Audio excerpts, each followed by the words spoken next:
안녕하세요. 5월 5일 목요일 큐티 가이드 시작하도록 하겠습니다. 1번입니다. 바리새인들이 예수님을 시험한 내용은 무엇입니까? 2절 읽겠습니다. 바리새인들이 예수께 나와 그를 시험하여 묻되 사람이 아내를 버리는 것이 옳으니까. 이혼에 대한 질문인데요. 왜 이런 질문을 했을까요?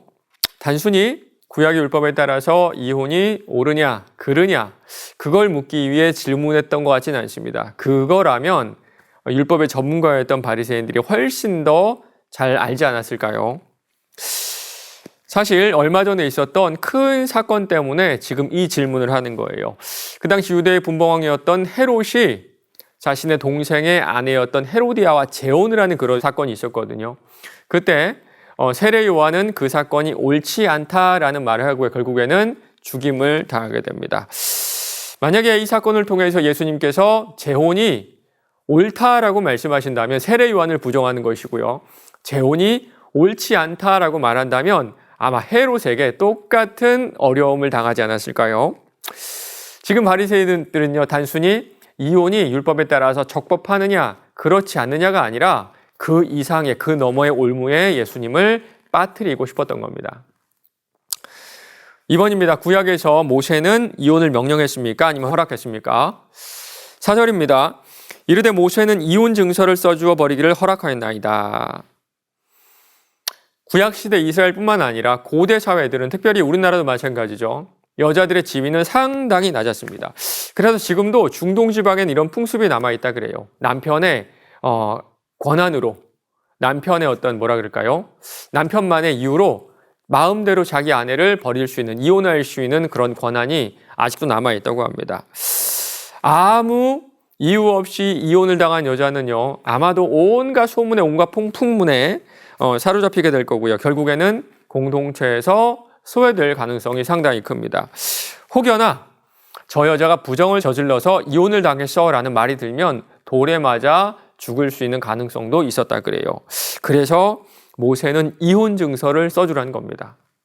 그런 거 아니에요. 그런 거 아니에요. 저 여자는 나에게 부정을 저지른 게 아니에요. 그저 저만의 개인적인 이유로 이혼을 했을 뿐이니 저 여자를 탓하지 마세요. 사실 현대를 사는 우리가 볼 때는 이것도 좀 문제가 있죠. 문제가 큽니다. 그러나 성경은요, 고대 근동에서 쓰여졌다는 사실을 아셔야 됩니다. 이 이혼 증서 하나는 이혼한 여자를 보호해주는 어떤 최소한의 안전장치라고 생각하시면 될 것 같아요. 이렇게 모세는 이혼을 명령하지 않습니다. 대신에 남편의 결정에, 남편의 자의적 결정에 지금 제한을 두고 있는 거예요. 이 모든 것은 아내의 잘못이 아니라 남편의 결정이다. 신중하게 결정해라. 하나님 앞에서 신중하게 결정해라. 그리고 이것이 아내를 보호해준다 그랬습니다. 이혼한 아내가 재혼했을 때 간음이라는 정죄에서 아내를 보호해주는 겁니다. 3번입니다. 부부가 간음을 저지를 때 무엇을 할 때입니까? 11절 12절입니다. 이르시되 누구든지 그 아내를 버리고 다른 데에 장가든 자는 본처에게 간음을 행하며 또 아내가 남편을 버리고 다른 데로 시집가면 간음을 행함이니라. 이혼이 참 만연한 현대 사람들에게는 불편한 말씀이죠. 오늘 말씀 그대로 따르면요, 예수님은 그 어떤 사유에도 불구하고 이혼을 죄다, 간음이다라고 말씀하고 계신 겁니다. 물론 예외 조항은 하나가 있어요. 마태복음 5장 32절입니다. 나는 너희에게 이르노니 누구든지 음행한 이유 없이 아내를 버리면 이는 그로 간음하게 하며. 음행한 이유 없이. 이 본문을 놓고 더 많은 연구와 더 많은 고민과 더 많은 대화가 필요한 것은 맞습니다. 그러나 우리가 꼭 기억해야 될 것은 우리 주님께서는 이 말씀을 통해서 누군가를 정죄하고 누군가를 구렁텅이에 빠뜨리기 위함이 아니라 은혜를 주시고 지켜주시기 위해 이 말씀을 주셨다는 거예요. 자기 마음대로, 자신의 탐욕대로 아내를 버리는 남편들을 제한하고 이유 없이 버림받는 그 아내들을 보호하기 위한 주님의 마음이 이 말씀 속에 담겨 있는 것처럼 느껴집니다. 4번입니다. 예수님을 시험하려고 했던 바리새인들에게 예수님께서 말씀하시는 부부의 모습을 묵상해 봅시다. 아마 지금 계속해서 예수님에게 말을 거는 사람들은 바리새인들은 남자였을 겁니다. 여자는 아니었을 거예요. 언제든지 자기 마음대로 아내를 버리고 재혼하는 권리를 누리고 있었던 그 남자들. 대신에 자기 마음대로 아내를 바꾸고는 싶지만 율법적으로 정죄당하고 싶지 않았던 겁니다. 그들에게 예수님은요, 이것이 뭐 옳다 옳지 않다 뭐 이런 말씀하시기 전에 결혼의 본질에 대해서 말씀하세요. 이혼을 가정하고 결혼에 대해 말씀하시는 것이 아니라 결혼을 통한 하나님의 계획과 섭리를 그 모습 그대로 지금 보여주세요. 창조 때부터 사람을 남자와 여자로 지으셨으니 이러므로 사람이 그 부모를 떠나서 그 둘이 한 몸이 될지라.